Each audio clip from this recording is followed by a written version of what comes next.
the head of ruthless Stasi, was personally involved in trying to crush the punk rock movement in East Germany amid fears it would spark rebellion, a book has claimed.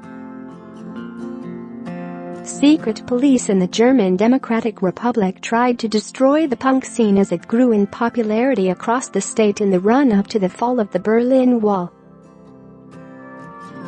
By 1983, the head of the Stasi, the feared security force that turned the communist country into a paranoid dystopia, was personally involved in trying to wipe out the movement, sparking a huge wave of arrests and a brutal crackdown on groups, an author says.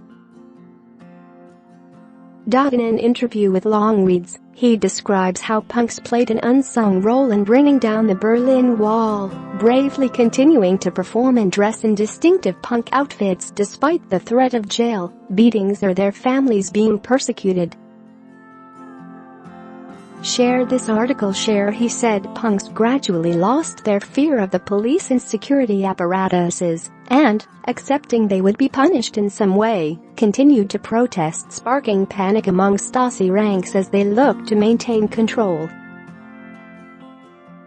Youths would be interrogated for hours, having been picked up because of their punk haircuts or after security chiefs had learned of their subversive lyrics. Punishments ranged from beatings and jail time to losing school placements and being stripped of their government accommodation or jobs. Relatives would also suffer similar consequences. Mower describes how bands would play in churches to start with, since they were among the few places seen as safe enough to stage performances.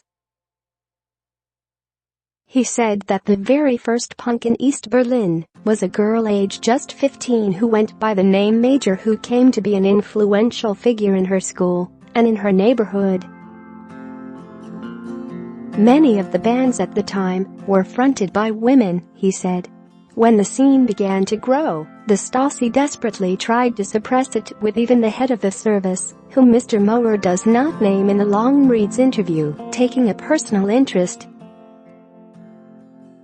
One band, Namenlos, spent 2 years in a Stasi prison, Mr. Mower said, purely based on the lyrics to their songs which had been noted down by informants. He said, I think from a Western perspective, it's almost impossible to conceive of making the decisions that these kids did. I mean, they obviously had no idea the wall would fall, and they were making decisions as teenagers that were costing them basically their entire futures.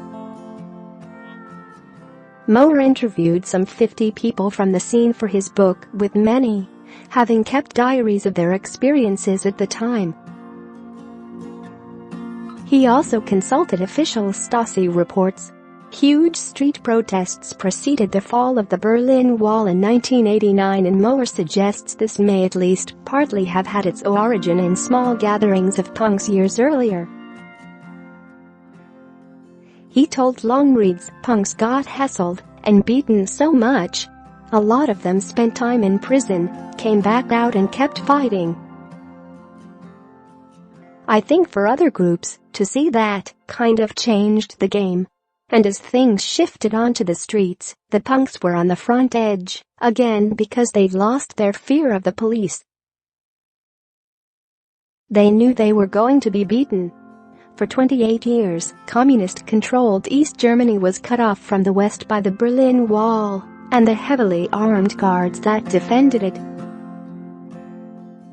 The wall was erected by the Soviets in 1961 after the number of East Germans leaving the GDR via West Berlin reached record heights. Border guards around the Berlin Wall were under strict orders to shoot men, women, or children trying to flee.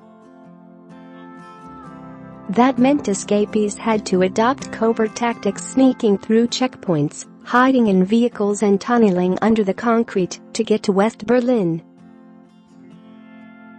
In total, 75,000 East Germans were caught attempting to escape and imprisoned, and at least 140 people were killed by Soviet soldiers.